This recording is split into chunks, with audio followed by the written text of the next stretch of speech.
Soft power is a concept developed by Joseph Nye of Harvard University to describe the ability to attract and co-opt rather than by coercion, using force or giving money as a means of persuasion.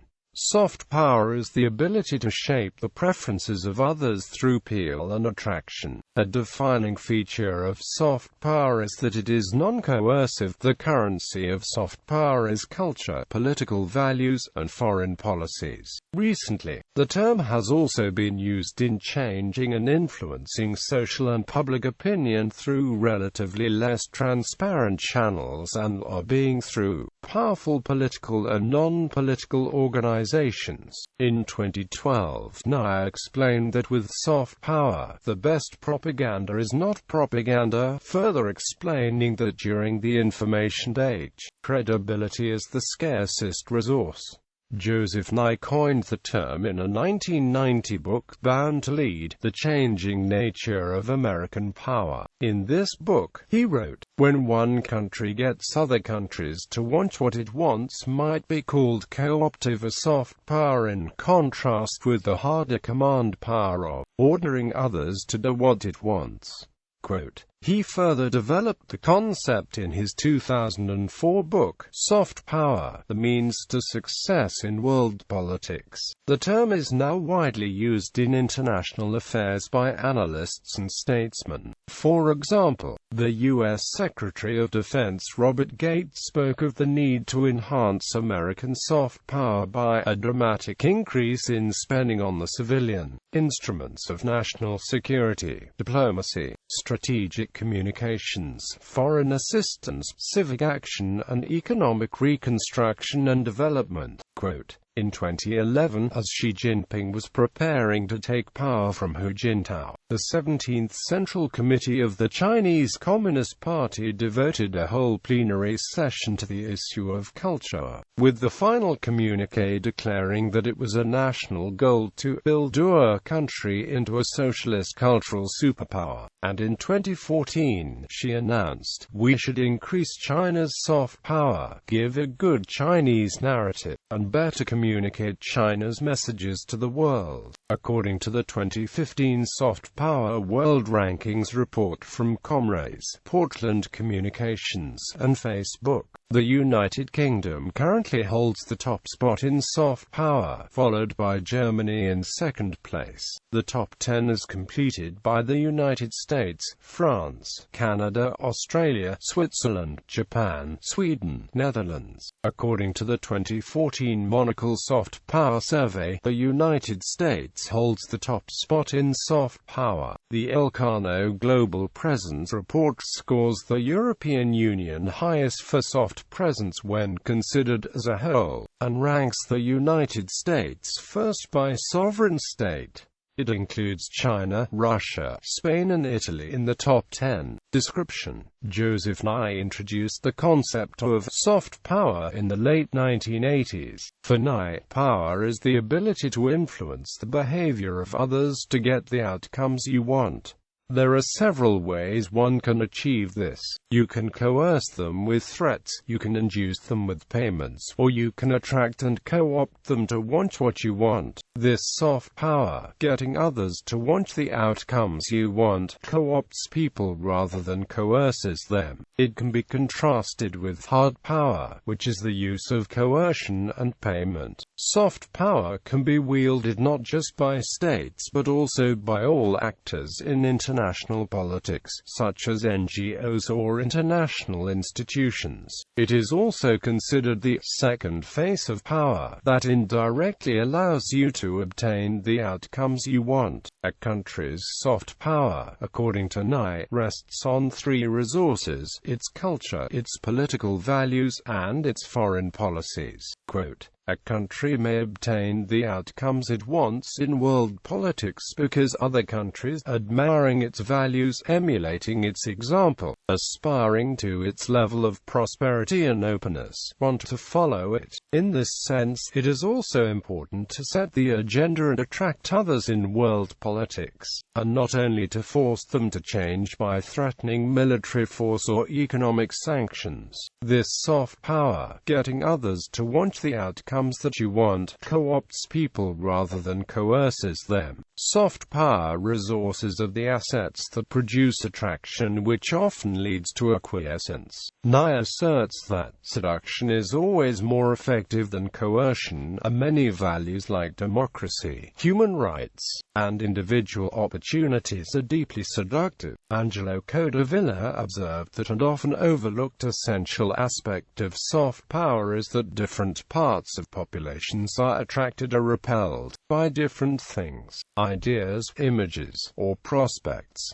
Soft power is hampered when policies, culture, or values repel others instead of attracting them. In his book, Nye argues that soft power is a more difficult instrument for governments to wield than hard power for two reasons. Many of its critical resources are outside the control of governments, and soft power tends to work indirectly by shaping the environment for policy, and sometimes takes years to produce the desired outcomes. The book identifies three broad categories of soft power: culture, political values, and policies. In The Future of Power, Nye reiterates that soft power is a descriptive, rather than a normative, concept. Therefore, soft power can be wielded for nefarious purposes. Hitler, Stalin, and Mao all possessed a great deal of soft power in the eyes of their acolytes, but that did not make it good. It is not necessarily better to twist minds than to twist arms. Nye also claims that soft power does not contradict the international relations theory of realism. Soft power is not a form of idealism or liberalism.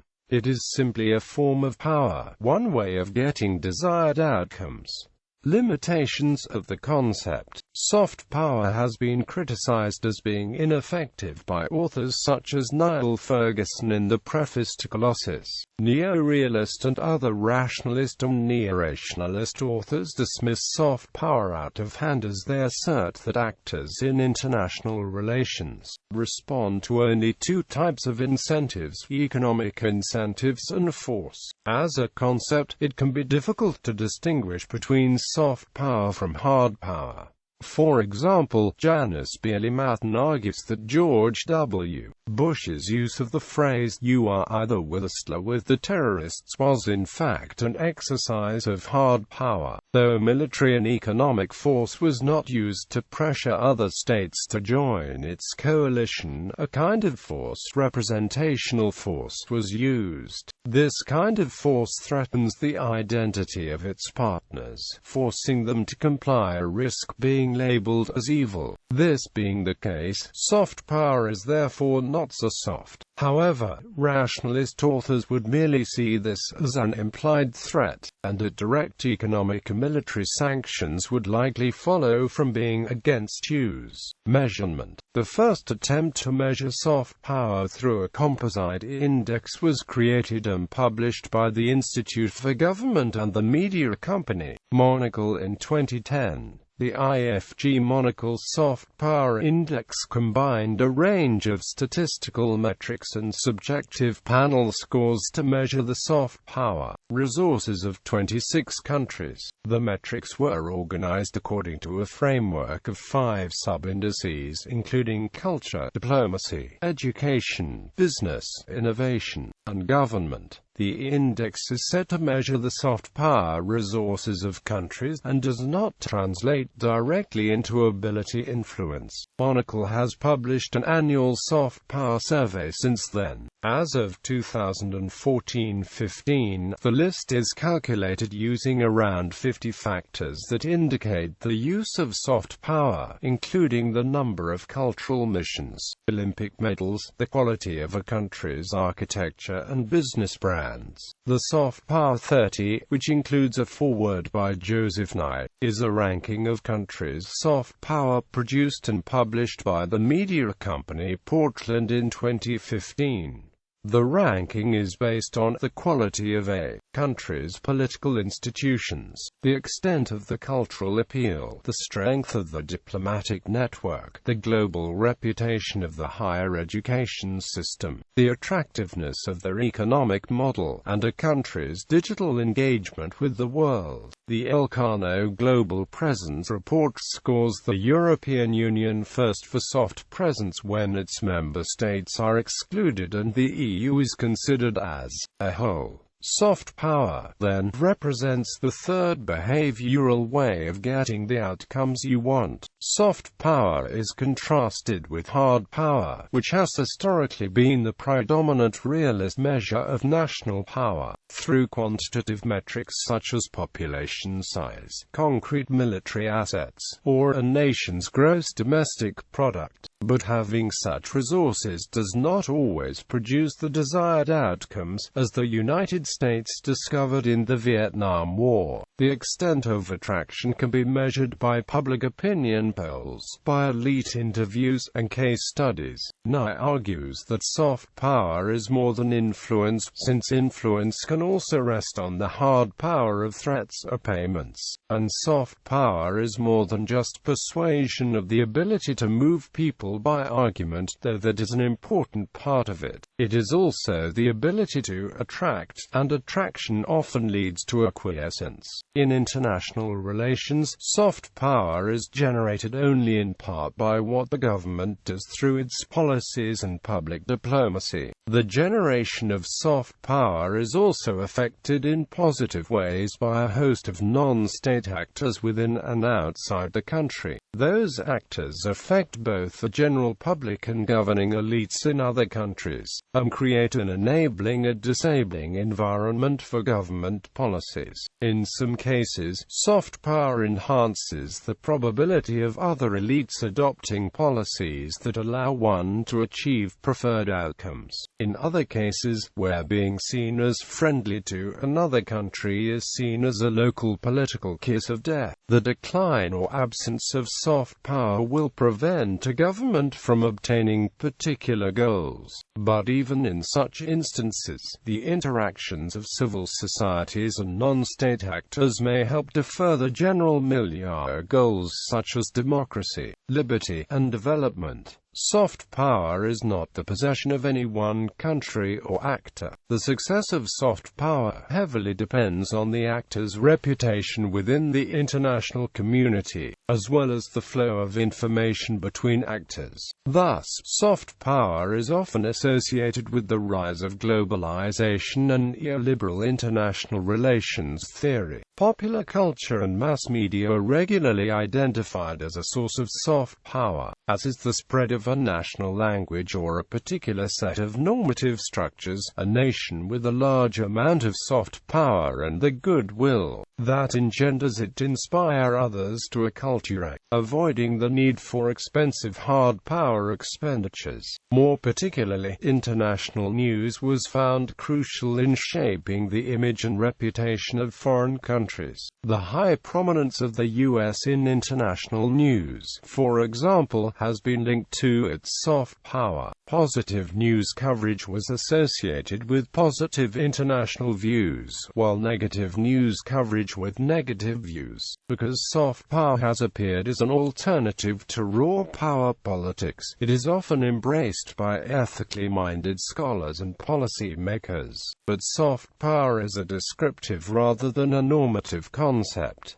Like any form of power, it can be wielded for good or bad purposes. While soft power can be used with bad intentions and wreak horrible consequences, it differs in terms of means. It is on this dimension that one might construct a normative preference for greater use of soft power. Research. Academics have engaged in several debates around soft power. These have included its usefulness, how soft power and hard power interact, whether soft power can be coercive or manipulative, how the relationship between structure and agency work, whether soft balancing is occurring, soft power and normative power in Europe, how civil resistance can often involve certain uses of soft power, but remains a distinct concept. One study finds that a state's soft power has a measurable effect on its exports. Countries that are admired for their positive global influence export more, holding other things constant.